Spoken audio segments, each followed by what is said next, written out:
emerging talents so that they can, become Black Talent Award winners and finalists and be nominated in the future. And also that these young people can see relatable. The world, telling the UK business world that there is black talent in the UK and it's thriving and there is a lot of it. You and a team have created something amazing, something we've never seen before, we've never experienced, and it was beyond every expectation we had. It was the dream, and it was that dream realised, and that night I was just like...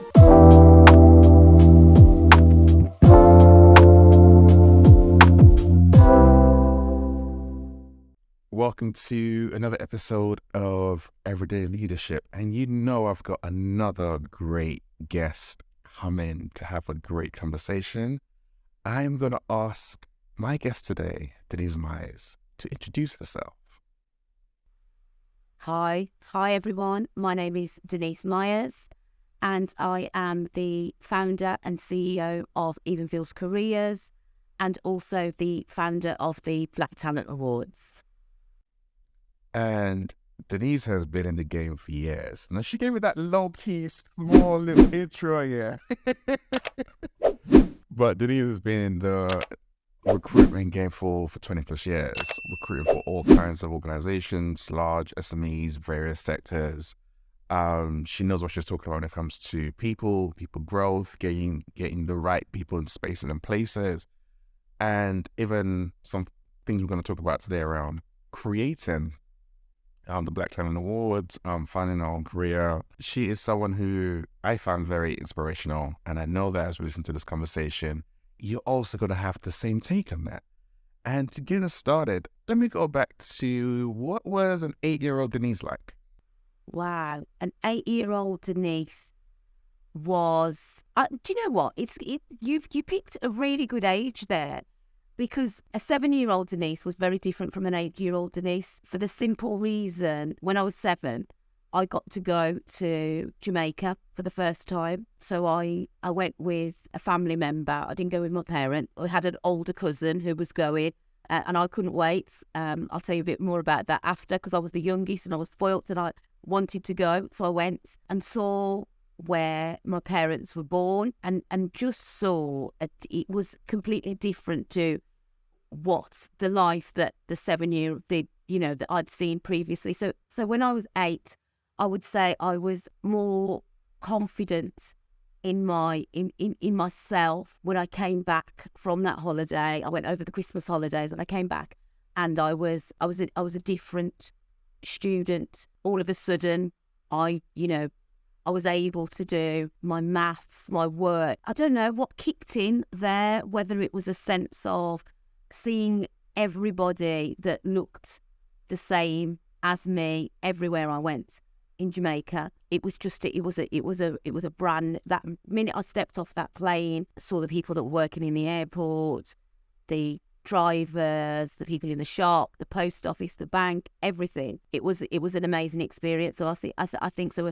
An 8-year-old Denise was someone that had realised that there were a lot more people that looked like her than she previously thought. Cheeky as well, I would say, probably. And spoiled. It's interesting how seeing people that look like you in every single area can actually give you that oomph, that impetus of like, you know what, let me do something, let me build, let me grow, because actually I am not the only one, even though obviously you weren't, but that sense of feeling, just being back at home in the motherland, that's super interesting that you actually got that experience at such a young age. It was, and then I think you forget about it. You've just reminded me of that, actually, because these are things that you forget. But again, that kind of emotion and those feelings came back to me again when I went to stay again with family in New York, and again went into the bank, because at that time, I am quite old. At that time, there weren't people that looked like us that worked in, I remember going into my local bank when I first had a bank account. There was never anybody that looked like me in the bank on the other side of let alone a manager. So, when I went to New York and we, went with my auntie to the Chase Bank to change my traveller's checks, there were, there were like black people behind the counter and the manager, and I was like, never ever seen it in the UK when I was a teenager. So that was another experience that I had, and I always used to buy, the Ebony magazines. That's what I used to spend all my money on when I was a teenager, magazine. And I discovered Ebony magazine, and that's really, and seeing black women that were in massive corporations and banks and industry and marketing and PR. I used to devour those magazines when I was young. All the outfits, the suits, and I was actually curious about that. Was when you're reading those magazines, did you ever think, "Oh, I want to be like this person or that person," or did you start to get a sense of what you wanted to become from those magazines at that point in time? that was my inspiration. I wanted to move. I was nigh on near moving to America because I thought it only happened there. Honestly, when I was in my teens, if I could have left but I just couldn't leave my family. Although I have family there, I'm that close to my family, my brothers and my sisters and my mum and dad at the time. I couldn't, I couldn't make that break. But yeah, that's 100% what I wanted, and I could never see it happening in the UK where I was at that time.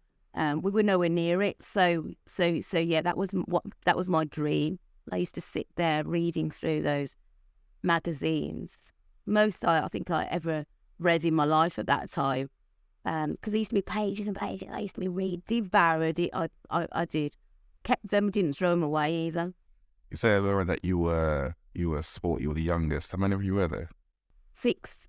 Yeah, I've got 3 brothers and 2 sisters. What was it like growing up as the youngest child? Do you know what?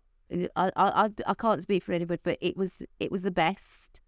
Absolutely, yeah, it was. It was absolutely. It was the only person that didn't spoil me, I would probably say, was my mom. I was spoiled. My dad spoiled me. My brothers and sisters spoiled me. And it's, I think about it now. It was great. They taught me everything. And when I think back, some memories, my brother taught me how to tie my shoelaces.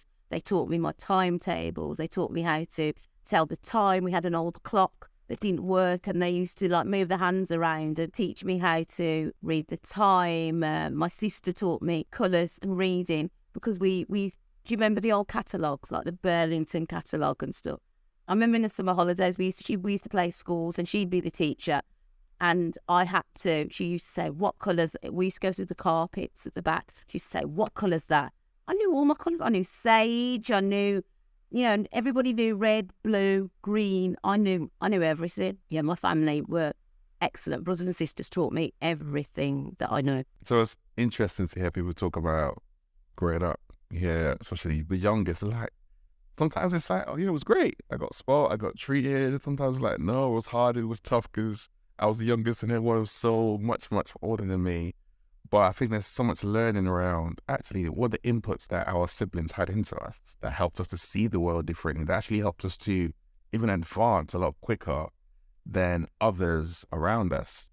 And I'm curious, how did you, thinking about, obviously, you growing confidence from a young age, you tapping into those catalogs and all that kind of stuff, why did you decide to move into recruitment? I didn't decide to. It wasn't something that I planned.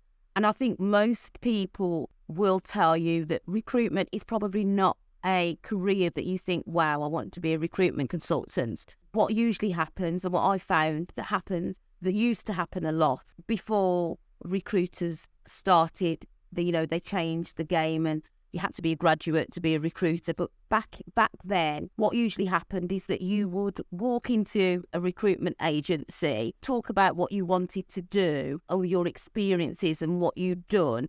And if you had a really switched on recruiter, they'd be like, oh, so have you ever thought about recruitment as a career? And you'd go, like, no, not really. I've never thought about being, I don't know what it entails. I don't know what you do. So I think that's what happened to me. I walked into, just graduated as a mature student. So I had work experience behind me. So I walked into there after doing my degree, which was in marketing, but I had done a lot of HR modules in that. So it's business and marketing. So I'd done marketing, and ideally I wanted to work in marketing because that's what I'd done before I went to university. So I wanted to do that and get a career, because I got to a position which I probably shouldn't have got to without a degree. So I was a marketing assistant, but I knew if I wanted to go to be a marketing manager,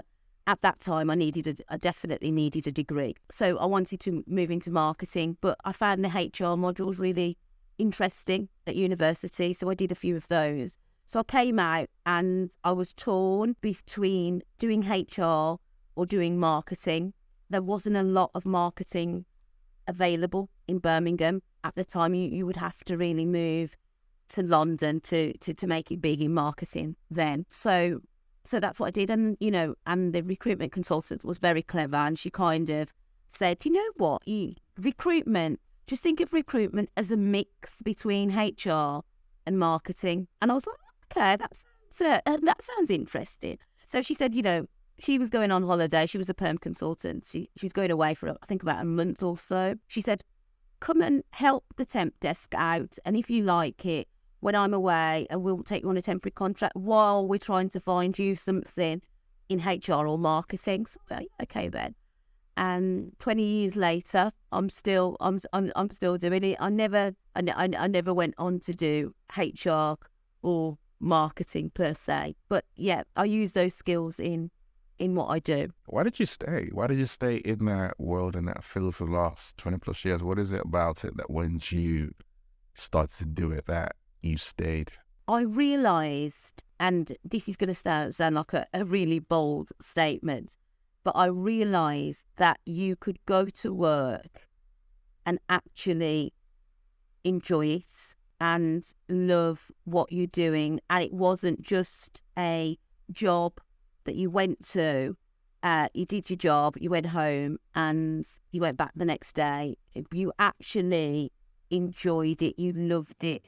And I think the thing that I love about it most is that in recruitment, you can change somebody's whole life by finding them that right job. There's a lot of responsibility comes with recruitment. For me, it does, because you're taking, if somebody's already got a job, you're taking them out of a job and putting them into another job, another organisation, another career, and it's got to be right, and that is your responsibility to make sure that you're making the right move for them. Some of these people, they have families, they're the sole breadwinner, or they're on the cusp of a great career. There's so much responsibility that comes with it. I don't think a lot of people don't understand that responsibility. It's not about bums on seats and money. For me, it's about money, because obviously we want to make money, but it's about that right fit and not ruining, because you can ruin somebody's life by putting them in the wrong job and the wrong organisation. It's a big responsibility. I take it as a big responsibility when we do that, and you have to be honest and upfront, and you have to interrogate the organisation as well as you're interrogating and interviewing your candidates. You have to put the same level into both of those to make sure you find the right fit. I must admit, that sounds very different to, it's like, when you were talking, I was thinking, well, some of the experiences I had back in the day with recruiters, and there were some of them where it was never about me being the right fit or person for that organization. It was more around the fact that actually, if I go in, the amount of money I'm earning, they earn, I think it was 10, 15, 20% or whatever. That's what it was about. It was just about the check. So listening to you describe it, and that actually, you know what, this is making sure that both the candidate and the company have that synergy going forward. That's a very different approach to what I know a lot of recruiters have taken. For me, it's been a year since I've dealt with recruiters, but it was very, very different to listening to you talk about them and about the way that you approach it. And I suppose it's what you go in there with. And I will say, my experience with recruiters wasn't, it weren't that bad, but it wasn't the best when I started out in the game. So when I was looking for work, etc., it wasn't the best experience. But I suppose it's empathy as well. If you go in there, and I suppose it's just the person that I am. I couldn't see money above a person. Yes, it's great when you make a placement and you make money. I run a business. That's what we do. But it's got to be right. Otherwise, again, your reputation is rubbish amongst your candidates and your clients, and then that affects the way that affects you making money in the future. You've got to look at the long term, and placing great people into great organisations just cements that for you and cements your business going forward as well, because everybody trusts you, then your candidates trust you and your clients trust you. I guess, like I said, it's also thinking about the long term, where it's, if I can place someone great in that organization and it works out really, really well, we then develop a relationship and you might become a preferred supplier, for example. And then it's that over time I'm on, because it's just supplying them rather than thinking about things in one-offs, which sometimes it's easy to think short term rather than think long term. And since you've been for 20 plus years, as you said, I'm curious, what are some of the hard, but I'll say hard but necessary experiences and lessons that you've learned along the way, either personally or professionally, in those last 20 years? The hard lessons. I would say some of the hard lessons that I've learned in recruitment is that not everybody, what people say isn't always what they mean. That's a hard lesson. That everybody's not what they seem to be. For me, that is hard, because with me, what you see is what you get. What I say is what I mean. So that's hard. That is very, very hard, that you have to sometimes second guess people. I try not to second guess people. I try to give everybody the benefit of the doubt and believe what they say until they prove me otherwise. Because otherwise you just go through life second guessing and like, what did they mean by that, or did they really mean this, or did they mean that? And it's just a lot of wasted effort and energy. So whatever you tell me, I'm going to believe it until you prove me wrong or different. And I think that's been a good way to move forward, because you move forward a lot quicker with people, because you build that trust quicker. But yeah, I think that's the biggest thing, that people are not always what they seem, which is that's life, I suppose. Disappointing sometimes, but it's life. Would you say you're a very trusting person? I think intuition for me usually serves me right, and I get a feeling about people, and if it's a bad, in our Caribbean background, we say, our parents will say something like, that their spirit don't take to somebody. If I put it in their term, they'll say, the spirit don't take them. So that means there's something about that. You don't know what it is, but there's something about that person. Yeah, you don't click with, you don't trust, and yeah, that's so. If I get that feeling, sometimes I'll be a bit wary. I won't be 100% trusting. But again, I will give that person always the benefit of the doubt until, I'm either proven right or wrong. I will say I have been proven wrong sometimes, but usually that instinct really kind of kicks in. Fair enough. Go here first if I come back to you. That's the point you made that really stood out to me. You made the decision to leave general, let's say, corporate world, and quit in 2015, January 2015. So 7, 8 years now. That it's been. So you didn't celebrate your anniversary too long ago. Why did you make that decision?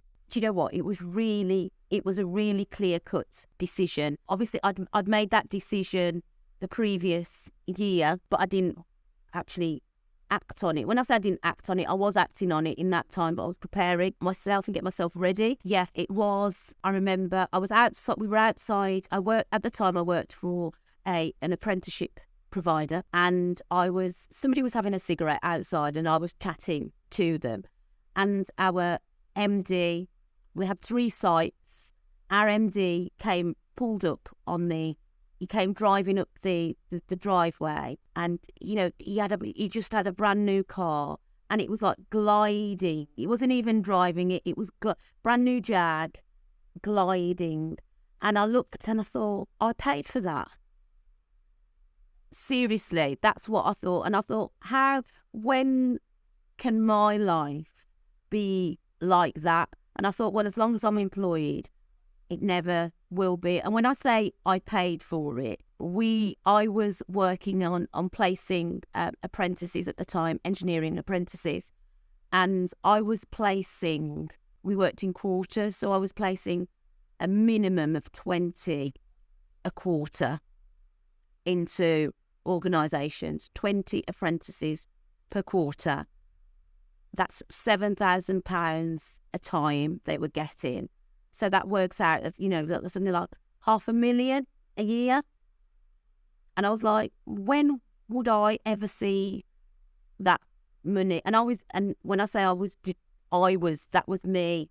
And then they had other people doing the same job as me. So I was like, when will I ever see that kind of money? Yeah, I was well paid, and you got bonuses for what for your placement. So very, very well paid. But I was like, yeah, I'd like to be in that position. I'm not there yet. I'm still driving an old Nissan. What am I driving? I forgot what it's called now. Well, Nissan. So I'm driving. It's not an old Nissan actually, but I'm not driving that Jag yet. But that was the turning point for me, and I thought, you know what? Now's the time. It was now or never for me. I'd thought about starting my own recruitment agency for years since I started in recruitment, but was like kind of scared of how I'd do it. And, I wasn't scared that I'd be able to make placements, but I was scared about the business side of it and getting myself started. But yeah, so that was the turning point for me. Just thought that, I needed to build something of my own. A switch kind of flipped because a lot of times, like I said, we can have the ideas of, I want to do this for myself, but that fear always holds us back. And it seems like there's something around, you had that fear all the way up to that point, and you saw the car, and some people were like, no, I'm just going to do this now. Yeah, and I thought, well, what have I got to lose? Because, at the end of the day, I know that I'm good at what I do.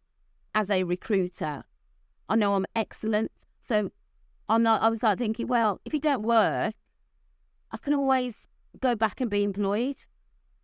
Or that's not, you know what I mean? That wasn't a problem for me. I knew that even if somebody said, well, we're just going to take you on you can work for us, but it's only on bonus. You get paid on what you fit. I know that I can do it. So that wasn't an issue. And I thought, you know what, I'm going to go for that because I've got nothing to lose. I made sure, and as I said, I made that decision probably about 9 months before I actually handed my notice in and leave. Everything was prepared, everything was ready. I had probably about 6 to 9 months money that if I didn't make a placement I could go 9 months without making one placement, and we'd be okay as a family, and we could live. But yeah, we made that placement in the first, I think it was first 6 weeks.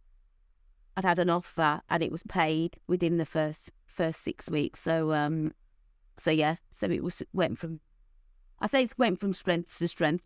There's been, problems and challenges over the years, but yeah, it's I've never thought, oh, I'm going to give it up. So that's great. I'm curious because when you're talking about trust and people, that's one of the biggest areas when you're an entrepreneur. It's the fact that people say a lot, but a lot of times they don't come through with it, or people can easily let you down, and you feel the effects more so when you're working for yourself. Because in a bigger company, it's the company can handle that if someone breaks a promise. But when you're holding things down as a founder, as an entrepreneur, when someone breaks a promise or someone doesn't come through, it can have ripple effects. And that's what my curiosity kind of went to. Like, how is it that you've been able to handle that element of things as a founder, as an entrepreneur, building your business over the years? With, I'm sure people have let you down over time as well. I think you've just got to draw from an inner strength and be solutions focused. I am solutions focused, or that I'm always thinking of a way round a problem. If something happens, I'm like, right, okay, then how can I solve this, or how can I work around it? And I think that's a resilience that's inside you and inside most people, and I would say people of colour, because we have to overcome barriers and disappointments and letdowns from day one, really. You know, it starts when we start at school. We leave the confines of our home and our parents and our family. We go out into the big bad world of school, and you're on your own. In that, whether you've got brothers and sisters in the school, that's by the by. When you're in that classroom, you're on your own. So I think those disappointments that we've had to learn to overcome, and the barriers and throughout life really set me up for this, to work around barriers. And I think, having a faith as well. I know a lot of people don't talk about faith in the work and the career environment, but, it's what makes you who you are sometimes. And I think that, again, I say a quick prayer about everything. I'm sending a CV. I say a prayer as it's going, press the send button, and I'm saying, Lord, help this one to land right. That's me. That's what I do. And I'm not, and I won't say that I don't, because I do. I'm going to a meeting. That inner, I think, resilience and that faith that you've got somebody by your side at all times, for me, works wonders. It's encouraging, isn't it? Just having that as I want to say it as a backup, as like an armor, like just behind you, holding you down. Like, what, regardless of what happens, I'm gonna be all right. And that's something, and I think that's been instilled in me as a child. And no, I don't go to church every Sunday. And I'm not an active member of a church. However, that faith, that belief that I had as a child, at a young person, has never left me. And sometimes I do wonder how people get through life with no belief that there's something or someone out there helping you. Do you know what I mean? I don't know how I would get through life and some of the things that I've been through in life without that understanding and belief. And I say understanding because, it's more than, for me, it's more than a belief. It's fact. That I have something, and that something for me is God, that guides me on a daily basis, and that I can just relax and know that, a lot of the things that I do, I know I could never, ever do them in my own strength. I could never go and stand up in front of a room full of people and talk about what I do, talk about my business, deliver keynotes. And I couldn't if I didn't have that faith inside me. I know that I couldn't do any of those things personally. Well, things that you have done and you have created, and I guess God's put in your heart, was creating the Black Talent Awards, which launched last year. And I listened to you talk about being a founder, your mother as well. You've got a lot on your plate. You're already doing a lot. Why did you decide to take this on and put this out there? Because a lot of people tend to see I want to say the glitz and the glamour of the award ceremony, but the amount of work and time and pulling together different bits and pieces and people, conversations around sponsorship, all that kind of stuff, it's a full-time job in itself. So why did you decide to take this on? Let me tell you, if I'd have known the work, that was involved, I take my hat off to anybody that delivers awards and events year in, year out, more than one. Honestly, the work, Lord, I'm telling you, the work is huge. And I think it was good that we went in, and I say we because it's not just me. The idea came from a very, very good friend of mine, Joseph Bailey. We sat together and when we were setting up Evenfields, he's got a business side hustle called Noir that does events for Black professionals. And, we were talking about Evenfields and what he does. And we came up, and he was saying, yeah, there's always awards for entrepreneurs and business. But he said, but there's never one for employees. And I was like, yeah, actually, that's and that's where the idea came from. And then we brought Cheryl in, who is just amazing, Cheryl Miller. And we talked it out, we hashed it out through lockdown and decided, what it could look like. But we didn't have anything it was going to be a standalone awards, and we wanted it to have meaning, but we didn't have anything to hang it on. So it kind of went quiet for a while on that, we thought. And then Evenfields started Evenfields Community, which is a CIC that focuses on programs for 18 to 30-year-olds, Black talents, and we focus on them, employability, and more importantly, mindsets for overcoming barriers and planning their careers. So we started some programs and did it, and that's where we thought, right, okay, then this is where this awards can go, because it's the missing link to what we were doing. So, and it was a funding model as well for these programs. So we can say, right, okay, the awards will not only be glitz and glamour on the night, it's got to have a purpose. So the purpose is to bring through emerging talents so that they can, become Black Talent Award winners and finalists and be nominated in the future. And also that these young people can see relatable role models. So it's about, there's several ways that the awards can help future talents. So that was the reasoning behind it. And, when we look at it now, that was just a small part to what we've uncovered. And it was also, don't get it twisted, it was also about telling the world, telling the UK business world that there is Black talent in the UK and it's thriving and there is a lot of it. And, I get in recruitment, we get the call, we find it difficult to attract Black talent and they're hard to reach and they're this and they're that.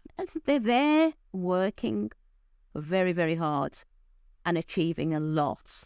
For me, it's, I think a lot of times people are like, I don't know how I'm going to do something. And a lot of times it just starts with actually just starting. Like you said, if you had known what you knew, no matter what it would take you, that would have stopped you in your tracks. But being able to have a conversation, birth an idea, and even though it went quiet for a while, that wasn't the end of it. And I think there are times when people think, oh, because I've got something right now, it needs to be done right now.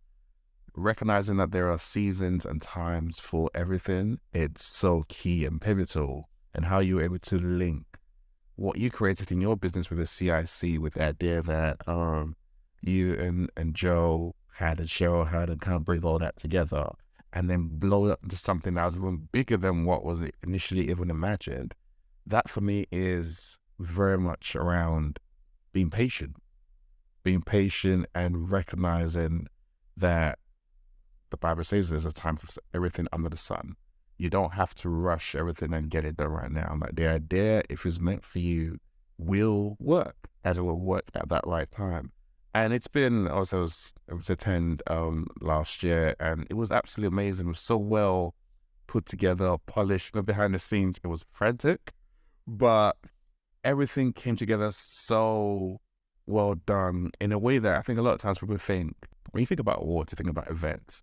People are like, oh, there's A+ version, and then when Black people tend to do stuff, it's this B-Tech little thing that they do. Like, this was a fully well organized event that was professionally done, from the people speaking on stage to the music to the food. Everything just flowed so well, and I want to give you like major props. I know you got in the night, but you, Joe, Cheryl, the rest of the team who have done, like Elisa and the rest of them have done absolutely amazing. Like, well done for doing this. Like you said, there's so much talent out there, and being able to elevate and promote people in their fields and their careers, and for them to feel good about themselves. Like, when you were talking, I was thinking back to the 7-year-old you that went to Jamaica and came back feeling confident. That's the same thing that you're giving back in a completely different arena to the people who come through, the people who are nominated, the people who win awards. That's that confidence you're kind of instilling in them. It's absolutely amazing to see. That was the brief. There were 3 things in the brief, and number 1 was how we wanted people to feel. We wanted people to feel inspired in that. If you weren't up for an award, we wanted you to feel inspired, and we wanted you to feel that you're not alone, that there are other people like you in the business world working hard. That was part the joy. We wanted people to feel joy for being in that room, and we 100% delivered. Somebody was saying to me the other day, because we just started recording podcasts, and they were saying, like, every time they looked at me, I was just like in a world of, and it was like an out of body experience for me that night, because it was when you dream of something, it was exactly how I'd imagined. The joy, the smiles on people's faces, and even if people who didn't win, they were finalists, and the other person won, they were just like still so joyous to be there and to be a part of it. And we created, people were saying to me on the night, Denise, you and the team have created something amazing, something we've never seen before, we've never experienced. And yeah, it was out for me. It was out of this. It was beyond every expectation we had. It was the dream. And it was that dream realised. And that night I was just like, it probably took me about a week. I did. Do you know what? I say it took me a week to come. I don't think I've come down from it yet, because every time I talk about it, and every time I see pictures or a video, I just like my smile just beams when I see photos of that night, and people, the joy on other people's faces is, it's something that you can't sell, you can't buy, or you can't sell that. That's something really, really deep, and I absolutely love it. I'm so glad I didn't know what work was involved before we started, because maybe we wouldn't have seen that. And I think it's all about, as well, we talk about doing things for the right reasons, and the whole team, the sponsors, the judges, the youth judges, everybody, and the people who nominated people, because a lot of the people that were nominated, honestly, when we spoke to them and say, you've been nominated, they couldn't believe it. They could not believe that somebody looked at them and nominated them for what they do every day. They don't see the greatness in themselves, and that's humbling, really, really humbling. But everybody was in this for the right reason. There was no egos. It's not about money, and I think that's the greatest thing. It's not about, nobody gets paid to do nothing. The money goes to emerging talent, new talent, and investing in, making the awards the best that they can be, and nobody's making a penny. And that's, for me, that's the greatest, the greatest part of it. Why is joy so important to you? When you talk about Black Talent Awards, the word that comes to mind is joy. Even from the things you put out, from the stuff you write, you focus a lot on joy. Why is that so important to you? You know what? Joy for me, my life is joyful. I feel as though I've been blessed with amazing parents, blessed with a great family and a great wider family, blessed with my children, blessed with my career. I just feel as though I've been blessed. All of my, everybody has their problems, their challenges that they have to overcome, and sadness and grief and everything else that is what life is about. But I just feel as though I'm grateful for the life I've had, and I know that everybody doesn't have that same life. So I think that's why I am so always happy, always. And sometimes I think to myself, why are you so happy? I'm on my way to work and I'm like in the car and I'm singing. I'm like, Denise, why are you so happy? You've got customers who owe you money and somebody's just dropped out of a job and rah, rah, rah, but you're still happy. And I think that's I don't know, it's just an unexplained joy that I have, and that I won't let go of, and I won't let circumstances and situations take that away from me, because it can take it away from me for a short amount of time. When you read what's going on in the newspapers and in the world, you can get dragged down by all of that. It's possible, but you have to look at the higher level and things that you're grateful for. For me, I think that's the reason why. And obviously, as I said before, my faith. I think my faith is a source of that joy. But yeah, it's so important to me to be happy and to smile. Sense of humour, I think, comes as part of that joy. And I think that's, Caribbeans, African, we have that. Everything is funny. We can find a joke in any situation, and I think, again, it's the resilience that pulls us through. And I must say that the joy that you have, the joy that you bring, is so infectious. And if you get around Denise, you're gonna laugh, you're gonna have a good time, you're gonna get some work done. Don't get me wrong, but you're gonna have a good time. And I think, especially when you look around right now, it's great to have that. It's that we know that things are great and things are dire for some people and everything else like that. But also, there's also choice that we can choose to make, even in the midst of all of those different things happening around us. And choosing joy for me is such a beautiful, beautiful thing to see. I love seeing people just do that and celebrate that and get other people involved in that, like shifting their mindsets and their mentality into that way, into that perspective. If we had so many more people doing that, man, the world would be so different. Because we'll still be going through what we're going through, but the approach that we have, we will see it from a completely different lens. Yeah, and it's all about perspective, isn't it? Everything is about how you look at things, how you deal with situations, and how you celebrate the good things as well. And I think it's all about celebrating the little things as well as the big things. I used to listen sometimes, people used to say, they used to celebrate, they say things like, you wake up in the morning, that's something to celebrate. Yeah, and it is. As you get older, you realise that to get up in the morning, and also to be able to get out of bed without knowing, all the aches and pains, is something to celebrate. So, while you got it, you can jump out of bed without any aches and pains. That's something to celebrate every day. I'm always curious to ask parents.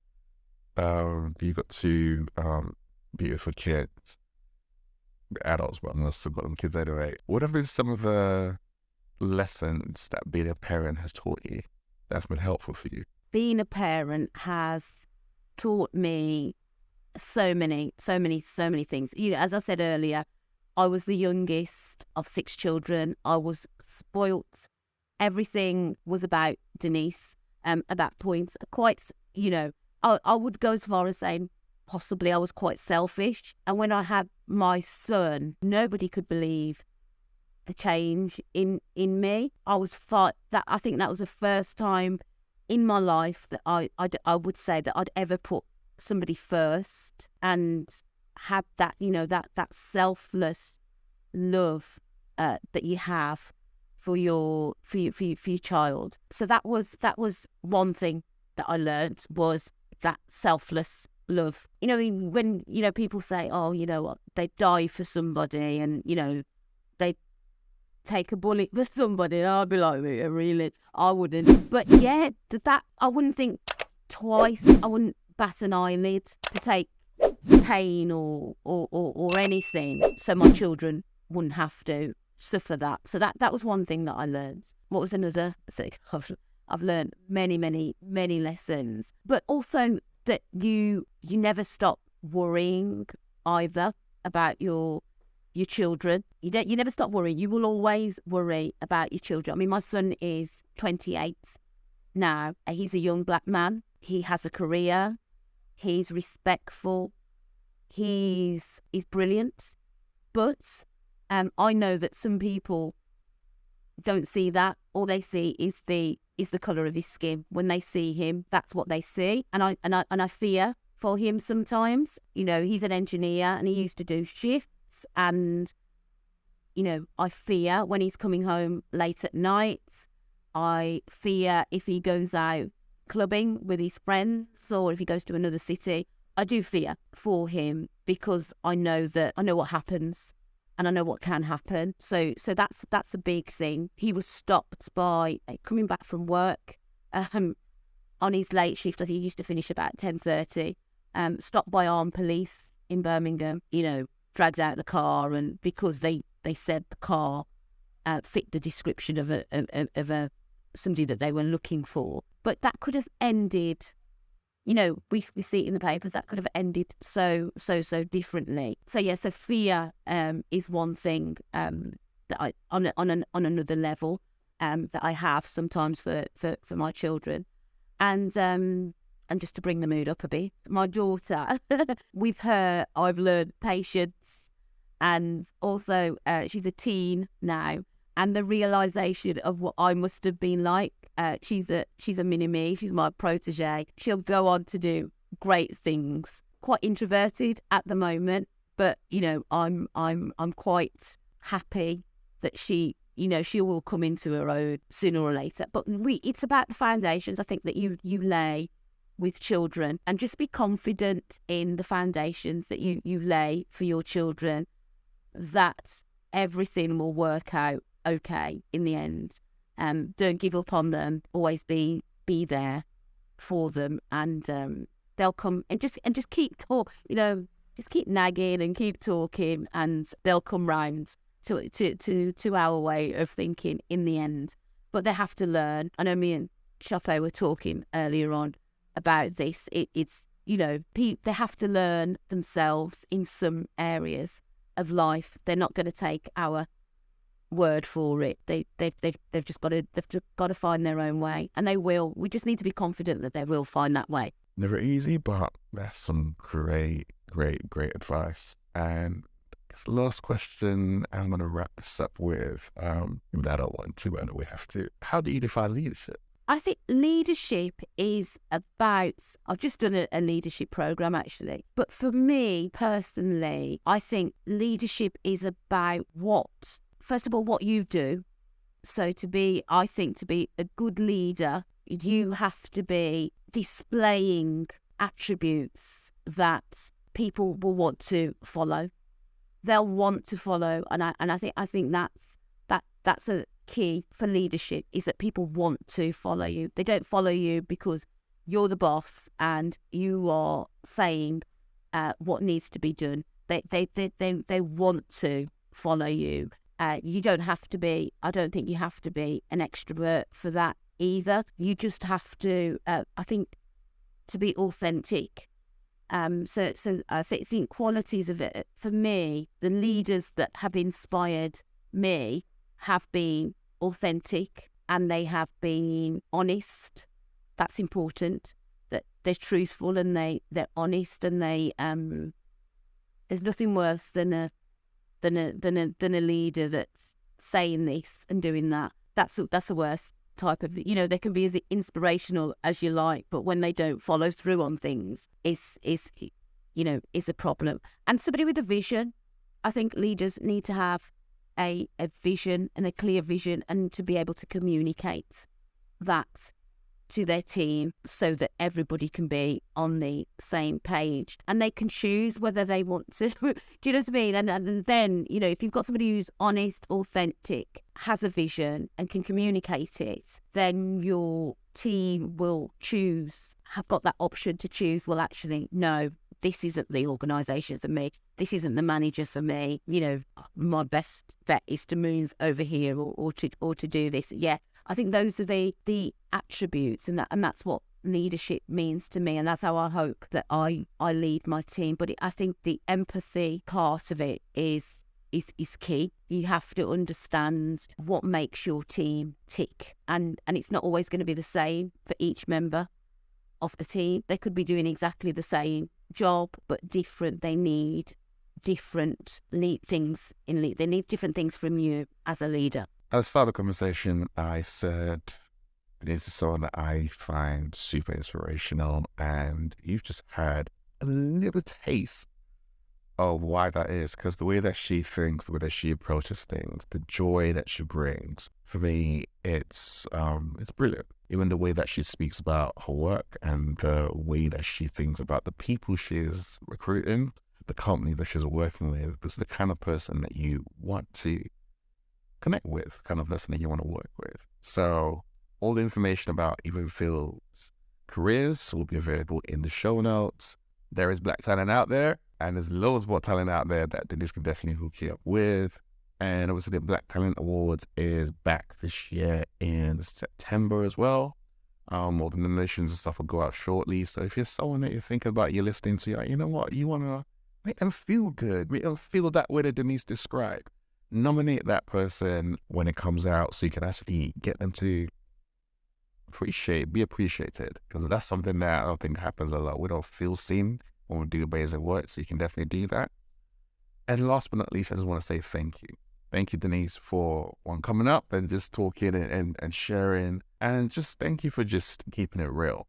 That you really are one of those people who are bent on making a difference, and just talking about it, you are doing it. And you are appreciated. Well, thank you. Thank you. Thank you. Thank you so much. Thanks for giving me the opportunity. I've always been jealous that I've not been invited onto your podcast.